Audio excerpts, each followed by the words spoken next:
నమస్తే, welcome to టీజీ5 news. నా పేరు శైలశ్రీ. ముందుగా హెడ్లైన్స్. 2 గుర్రాలను 20,000 రూపాయలకు కిరాయి, 5 కిలోమీటర్ల ర్యాలీతో ఆకర్షణ. సేల్స్ మ్యాన్ స్వామి అసభ్య ప్రవర్తనపై 2 మహిళల ఫిర్యాదు. వీరవంత ఈశ్వరీబాయి 107వ జయంతి నివాళులర్పించిన ఎమ్మెల్యే గణేష్. NH65 రోడ్డు ప్రమాదం, లారీని ఢీకొన్న ఇన్ఫర్సిటీ బస్. నర్సాపూర్లో గోవుల అక్రమ రవాణా అడ్డుకున్న బీజేపీ నాయకులు.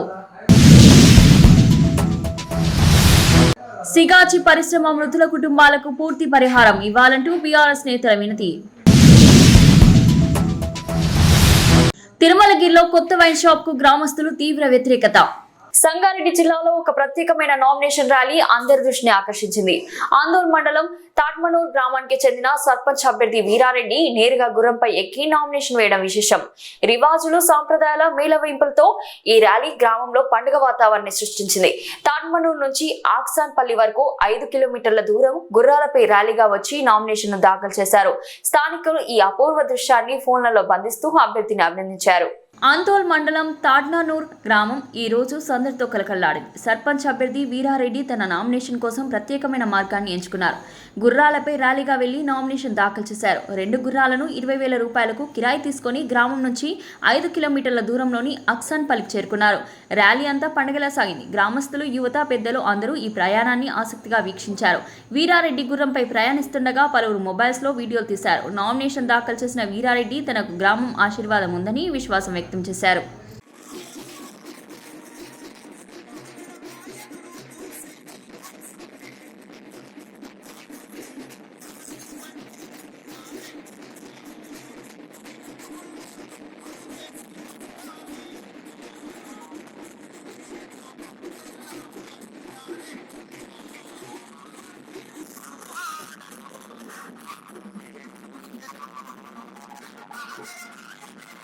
బంజారాహిల్స్ లోని ప్రసిద్ధ ప్రాంటియర్ రాస్ దుకాణంలో 2 మహిళలకు తీవ్రమైన అవమానకరమైన అనుభవం ఎదురైంది.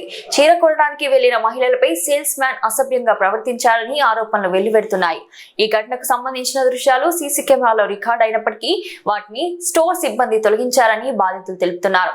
ఈ ఘటనపై మహిళలు పోలీసులకు ఫిర్యాదు చేశారు. బంజారాహిల్స్ లోని ప్రాంటియర్ రాస్ షాప్ సాధారణంగా మహిళలు ఎక్కువగా వచ్చే దుకాణం. అయితే ఇక్కడ 2 మహిళలకు జరిగిన అనుభవం తీవ్ర ఆగ్రహానికి దారితీసింది. చీరలు చూడటానికి వచ్చిన మహిళలపై సేల్స్ మ్యాన్ స్వామి అసభ్యంగా ప్రవర్తించినట్లు ఆరోపణలు వెల్లువెత్తుతున్నాయి. చీరను చూపే పేరుతో మహిళపై ఒకదానిపై మరొకసారి చేతులు వేసినట్లు బాధితులు చెబుతున్నారు. గత 2 రోజుల్లో ఇదే రీతిగా 2 మహిళలు ఆయన వ్యవహరించినట్లు సమాచారం. అసహనానికి గురైన మహిళలు వెంటనే స్టోర్ మేనేజర్ కు ఫిర్యాదు చేశారు. ఘటన జరిగిన దృశ్యాలు సీసీ కెమెరాలో రికార్డ్ అయ్యాయని తెలిసింది. అయితే పోలీసులకు సమాచారం అందించేలోపు ఫుటేజ్ ను స్టోర్ సిబ్బంది డిలీట్ చేశారని మహిళలు ఆరోపిస్తున్నారు.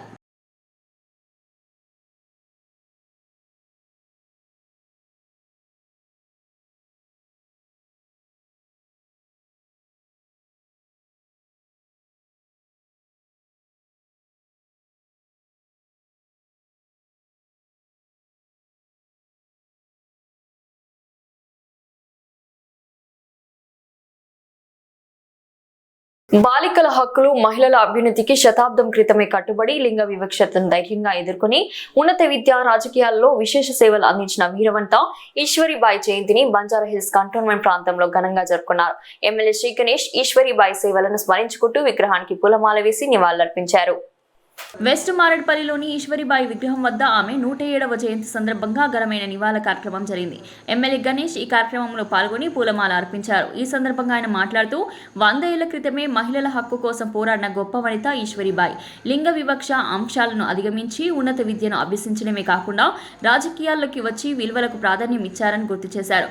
భర్త చిన్నతనంలోనే మృతి చెందిన వెనుకడుగు వేయకుండా స్వశక్తితో నిలబడి తన కూతురు గీతారెడ్డి విదేశాల్లో ఉన్నత విద్య చదివేలా చేసిన త్యాగం ఈశ్వరీబాయి బాయిదేనని అన్నారు. కౌన్సిలర్ గా అనంతరం ఎమ్మెల్యేగా బడుగు బలహీన వర్గాల అభ్యున్నతికి అంకిత భావంతో పనిచేసిన ఈశ్వరీబాయి నేటి తరానికి స్ఫూర్తిదాయకమని గణేష్ పేర్కొన్నారు. అలాగే ఆమె బాటలోని మాజీ మంత్రి గీతారెడ్డి కూడా విలువలతో కూడిన రాజకీయాలు చేస్తూ గత ప్రభుత్వంలో ఎన్నో ప్రలోభాలు ఇచ్చినా పార్టీ మారకుండా తన నమ్మిన సిద్ధాంతాలకి కట్టుబడి సేవలందించారని తెలిపారు.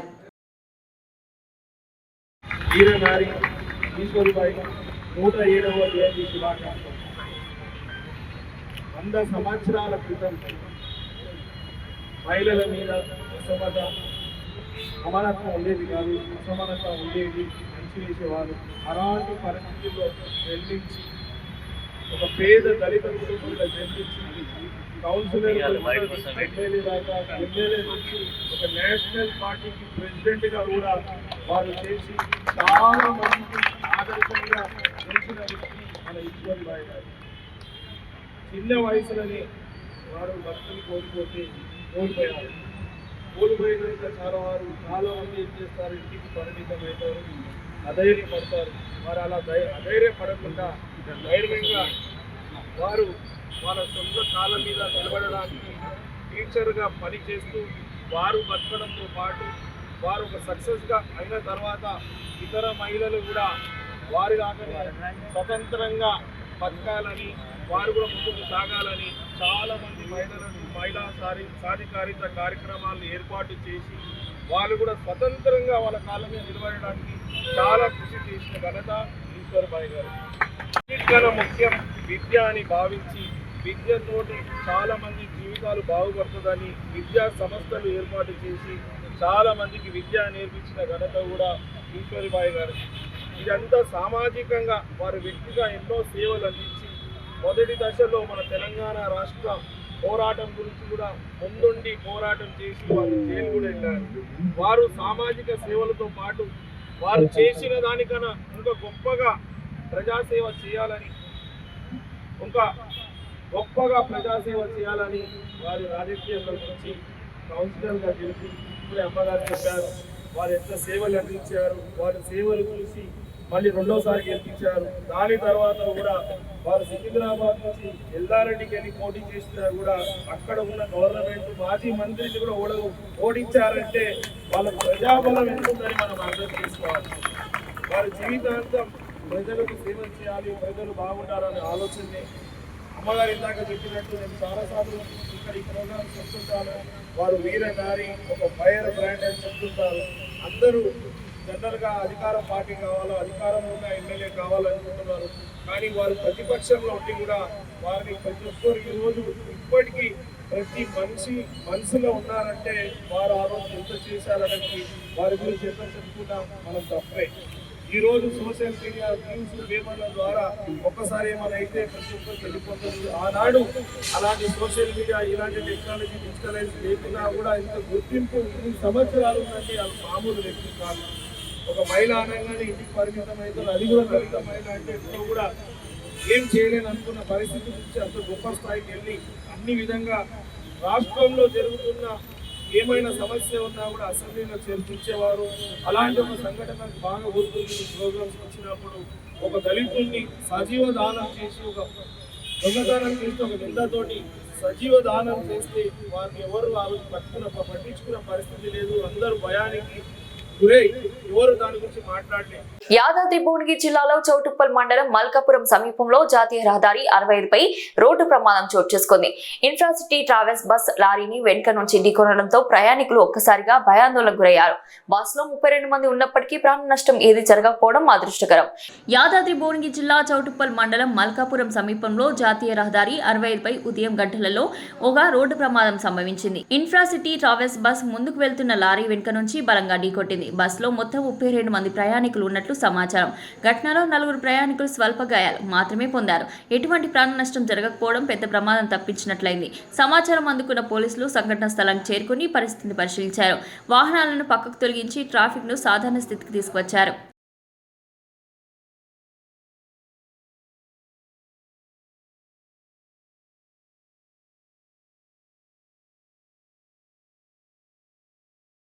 మెదక్ జిల్లా నర్సాపూర్లో ఉద్రిక్తత చోటు చేసుకుంది. గోవులను డీసీఎంలో అక్రమంగా తరలిస్తున్నారని ఆరోపించిన బీజేపీ నాయకులు, హిందూ సంఘాల సభ్యులు వాహనాన్ని అడ్డుకుని అక్కడికి వచ్చిన డీసీఎం డ్రైవర్ పై దాడి చేశారు. పోలీసులు అడ్డుకునే ప్రయత్నం చేసినా పరిస్థితి కొన్ని క్షణాలు ఉద్రిక్తంగా మారింది. మెదక్ జిల్లా నర్సాపూర్ మండలం DCM వాహనంలో గోవులను అక్రమంగా రవాణా చేస్తున్నట్లు సమాచారం రావడంతో బీజేపీ నాయకులు, హిందూ సంఘాలు, కార్యకర్తలు వాహనాన్ని అడ్డుకున్నారు. వాహన డ్రైవర్ను బయటికి తీసి తీవ్రంగా దాడి చేశారు. పోలీసులు అక్కడికి చేరుకుని పరిస్థితిని నియంత్రించడానికి ప్రయత్నించినా కొన్ని క్షణాల పాటు అక్కడ ఉద్రిక్తత నెలకొంది. గోవులను అక్రమంగా రవాణా చేస్తున్నారని ఆరోపిస్తూ పట్టుకున్న గోవులను గోశాలకు తరలించాలని బీజేపీ, హిందూ సంఘాల నాయకులు డిమాండ్ చేశారు.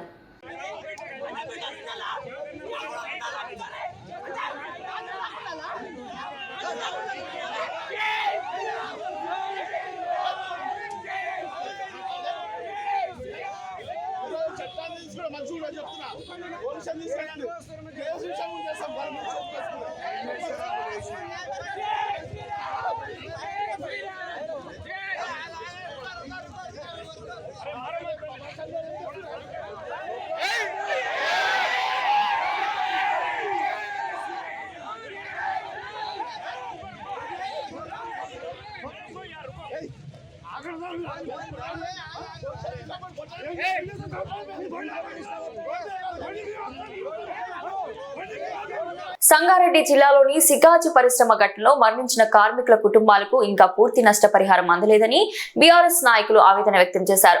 జిల్లా కలెక్టర్ ప్రావీణ్యను కలిసి వినతి పత్రం అందజేశారు. ఘటనకు 4 నెలలు గడిచినా బాధిత కుటుంబాలకు కేవలం కొంత మొత్తం మాత్రమే అందిందని, మిగిలిన పరిహారాన్ని వెంటనే ఇవ్వాలని వారు డిమాండ్ చేశారు. సంగారెడ్డి జిల్లా కలెక్టర్ కార్యాలయంలో బీఆర్ఎస్ నేతలు కలెక్టర్ ప్రావీణ్యను కలిసి వినతి పత్రం సమర్పించారు.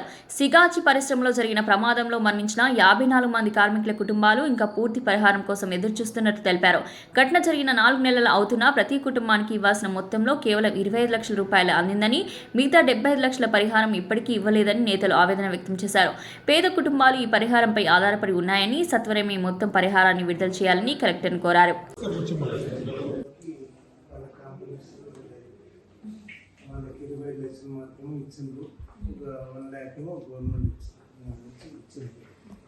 సీఎం గారు అనౌన్స్ చేసింది. వాళ్ళ పని అయితే వాళ్ళు తీసుకుంటా ఉన్నారు. వాళ్ళ డబ్బుల కోసం వాళ్ళు ఎదురు చూస్తూ ఉన్నారు. వాళ్ళ ఫ్యామిలీస్ అందరూ తొందరగా ఇప్పించేదానికి ప్రయత్నం చేయాలి. PMRF నుంచి రావాల్సిన 2 lakhs డేటా మొత్తం అప్లోడ్ చేశాను. ఇంకోటి ఏం చేస్తుందంటే ఇన్సూరెన్స్కి సంబంధించిన డబ్బులు కూడా దీంట్లో కలిపి చూపిస్తూ ఉంటారు. ట్రీట్మెంట్ తీసుకున్న డబ్బులు కూడా దీంట్లో చూపిస్తూ ఉంటారు.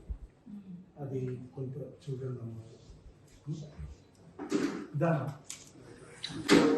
మీరు ఒకసారి లేదు ఆ రోజు కూడా వారు అడిషనల్ సికింద్రాబాద్ తిరుమలగిరి పరిధిలో కొత్తగా ఏర్పాటు చేయనున్న వైన్ షాప్ పై స్థానిక గ్రామస్తులు తీవ్రంగా ఆందోళన వ్యక్తం చేశారు. దీనిపై రాస్తారోకో చేపట్టడంతో కిలోమీటర్ మేర ట్రాఫిక్ కు అంతరాయం కలిగింది. వైన్ షాప్ స్థలం స్థానిక మాజీ బీఆర్ఎస్ కార్పొరేటర్ దని ప్రజలు ఆరోపిస్తూ ఆయన వెంటనే దిగిరావాలని డిమాండ్ చేశారు. సికింద్రాబాద్ తిరుమలగిరి పరిధిలో తాజాగా ప్రతిపాదించిన నూతన వైన్ షాప్ స్థానిక ప్రజలు తీవ్ర ఆగ్రహంతో రోడ్లపైకొచ్చారు. వైన్ షాప్ ను ఎందుకైనా మానుకోవాలని డిమాండ్ చేస్తూ రాస్తారోకో చేపట్టడంతో కిలోమీటర్ మేర ట్రాఫిక్ నిలిచిపోయింది. వాహనదారులు గంటల పాటు ఇబ్బందులు పడ్డారు. ప్రతిపాదిత స్థలం మాజీ బీఆర్ఎస్ కార్పొరేటర్ది అని ఆరోపణలు చేస్తూ ఆయన ప్రజల ముందుకు వచ్చి స్పష్టీకరించాలని గ్రామస్తులు డిమాండ్ చేశారు. వైన్ షాప్ వద్దు, మా పిల్లల భవిష్యత్తు నాశనం అవుతుంది అంటూ నినాదాలు చేయడంతో అక్కడ ఉద్రిక్తత నెలకొంది. తిరుమలగిరిలో వైన్ షాప్ ఏర్పాటు పూర్తిగా రద్దు చేయాలని, ప్రభుత్వం వెంటనే చర్యలు తీసుకోవాలని వారు హెచ్చరించారు.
దిత్వా తుఫాను ప్రభావంతో తెలంగాణలో రాబోయే 3 రోజులు అక్కడక్కడ వర్షాలు కురిసే అవకాశం ఉందని వాతావరణ శాఖ హెచ్చరించింది. హైదరాబాద్ సహా దక్షిణ తెలంగాణ జిల్లాలో చిరుజల్లులు పడనున్నాయని, ఆ తర్వాత రాష్ట్రంలో చలిగాలులు మరింతగా పెరుగుతాయని అధికారులు తెలిపారు. దిత్వా తుఫాను నైరుతి బంగాళాఖాతంలో కేంద్రీకృతమై ఉత్తర వాయవ్య దిశగా దూసుకెళ్తుంది. శ్రీలంక తీరాన్ని దాటి ప్రస్తుతం తమిళనాడు, పాండిచేరి, దక్షిణ ఆంధ్రప్రదేశ్ ప్రాంతాల వైపు కదులుతున్న ఈ తుఫాన్ తీవ్రత కారణంగా శ్రీలంకలో భారీ నష్టం సంభవించింది. తుఫాన్ తీరం దాటే సమయంలో గంటకు 70 నుంచి 80 కిలోమీటర్ల వేగంతో గాలులు వీచే అవకాశం ఉందని భారత వాతావరణ శాఖ హెచ్చరించింది. ఇప్పటికే ఏపీలోని చిత్తూరు, నెల్లూరు వంటి జిల్లాలో భారీ వర్షాలకు అలర్ట్ జారీ అయింది. తెలంగాణపై దిత్వా తుఫాన్ ప్రభావం అంతా తీవ్రంగా లేకపోయినా రాష్ట్రంలో కొన్ని ప్రాంతాల్లో తేలికపాటి వర్షాలు కురిసే అవకాశం ఉంది. డిసెంబర్ 3, 4 తేదీలో హైదరాబాద్ నగరం సహా దక్షిణ తెలంగాణ జిల్లాలో చిరుజల్లులు పడతాయని హైదరాబాద్ వాతావరణ కేంద్రం తెలిపింది. ఇతర జిల్లాల్లో వాతావరణం ప్రధానంగా పొడిగా ఉండే అవకాశం ఉందని అధికారులు తెలిపారు. ఈ జల్లులు పూర్తిగా దిత్వా తుఫాన్ ప్రభావం కారణంగానే నమోదవుతాయని స్పష్టం చేశారు. FIFA 2026 ప్రపంచ కప్ అధికారిక పోస్టర్ చుట్టూ పెద్ద వివాదం రేగింది. సూపర్ స్టార్ క్రిస్టియానో రొనాల్డో పోస్టర్లో చేర్చకపోవడంతో అభిమానులు తీవ్ర అసంతృప్తి వ్యక్తం చేశారు. ప్రపంచవ్యాప్తంగా విమర్శలు వెల్లువెత్తడంతో చివరికి FIFA ఆ పోస్టర్ను సోషల్ మీడియా నుంచి రహస్యంగా తొలగించింది.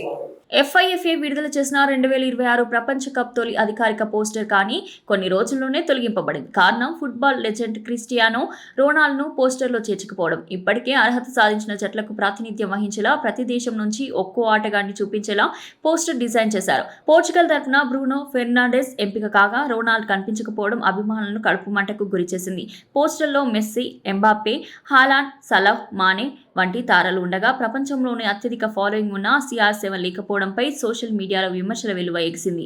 రొనాల్డోను కావాలని విస్మరించారు. పోర్చుగల్కు ఇప్పటికీ రొనాల్డో కీలకుడు అంటూ అభిమానులు భారీ స్థాయిలో స్పందించారు. ఈ తీవ్ర ప్రతికూలతను తట్టుకోలేకపోయిన FIFA పోస్టర్ను నిశ్శబ్దంగా డిలీట్ చేసింది. అయితే ఈ వివాదంపై సంస్థ ఇప్పటివరకు ఎలాంటి అధికారిక ప్రకటన చేయలేదు. బ్రూనో ఫెర్నాండెస్ ఎంపిక చేయడం ప్రస్తుత ఫామ్ కారణంగా జరిగి ఉండవచ్చని నిపుణులు అంటున్నారు. అయినప్పటికీ 40 ఏళ్ల వయసులో కూడా అద్భుత ఫామ్లో ఉన్న రొనాల్డోను పోస్టర్లో చేర్చకపోవడం FIFA తప్పిద నిర్ణయంగా ఫ్యాన్స్ భావిస్తున్నారు. పోర్చుగల్ ఇప్పటికే 2026 ప్రపంచ కప్కు అర్హత సాధించిన నేపథ్యంలో CR7 తన రికార్డు 6 వరల్డ్ కప్ ఆడే అవకాశం పక్కాగా కనిపిస్తుంది. పవర్ స్టార్ పవన్ కళ్యాణ్ అభిమానులు ఎంతగానో ఎదురు చూస్తున్న ఉస్తాద్ భగత్ సింగ్ నుంచి పెద్ద అప్డేట్ వచ్చింది. ఫస్ట్ సింగిల్ అనౌన్స్మెంట్ త్వరలోనే రానుందని మేకర్స్ అధికారికంగా ప్రకటించారు. దీంతో పవర్ స్టార్ ఫ్యాన్స్ లో ఆనందం డబుల్ అయింది. Power star Pawan Kalyan, Harish Shankar combination అంటే పూనకాల వర్షం అనేది ఫ్యాన్స్ కు తెలిసిందే. గబ్బర్ సింగ్ తర్వాత ఈ జంట మళ్లీ చేస్తున్న చిత్రం ఉస్తాద్ భగత్ సింగ్. ఇప్పటికే టైటిల్ పోస్టర్ నుంచి లుక్ వరకు భారీ హైప్ సృష్టించిన ఈ మూవీ ఇప్పుడు మరొక మైండ్ బ్లోయింగ్ అప్డేట్ ఇచ్చింది. మైత్రి మూవీ మేకర్స్ సోషల్ మీడియాలో చేసిన పోస్ట్తో ఫ్యాన్స్ పండుగ చేసుకుంటున్నారు. మీరు ఇష్టపడే ఎనర్జీ, మీరు డ్యాన్స్ చేసే బీట్, మీరు సెలబ్రేట్ చేసే యాటిట్యూడ్ ఇవన్నీ ఒకే పాటలో ఉంటాయి. ఫస్ట్ సింగిల్ అనౌన్స్మెంట్ త్వరలో అంటూ మేకర్స్ ప్రకటించారు. ఇది బయటికి రావడంతో పవన్ అభిమానులు రెట్టింపు ఉత్సాహం నెలకొంది. ఈ చిత్రంలో పవన్ కళ్యాణ్ కు జోడిగా శ్రీలీల, రాశి ఖన్నా నటిస్తుండగా రాక్ స్టార్ దేవిశ్రీ ప్రసాద్ సంగీతం అందిస్తున్నారు. పవన్ కళ్యాణ్ ఎనర్జీకి DSP మాస్ బీట్ కలిస్తే థియేటర్లో పూనకాలు ఖాయమని ఫ్యాన్స్ నమ్ముతున్నారు. Megastar Chiranjeevi, director Anil Ravipudi combination లో వస్తున్న మనశంకర వరప్రసాద్ గారు నుంచి భారీ అప్డేట్ బయటకు వచ్చింది. సినిమాలోని ప్రత్యేక గీతంలో చిరంజీవితో పాటు విక్టరీ వెంకటేష్ కూడా కలిసి స్టెప్లేస్తున్నారు. గచ్చిబౌలిలో ప్రత్యేకంగా వేసిన భారీ సెట్ లో ఈ పాట చిత్రీకరణ సాగుతుంది. మెగాస్టార్ వెంకీ కలిసి డాన్స్ చేయడం ఇదే తొలిసారి కావడంతో అభిమానులు భారీ హైప్ క్రియేట్ అయింది. మెగాస్టార్ చిరంజీవి హీరోగా అనిల్ రావిపూడి దర్శకత్వంలో తెరకెక్కుతున్న మనశంకర వరప్రసాద్ గారు షూటింగ్ వేగంగా జరుగుతుంది.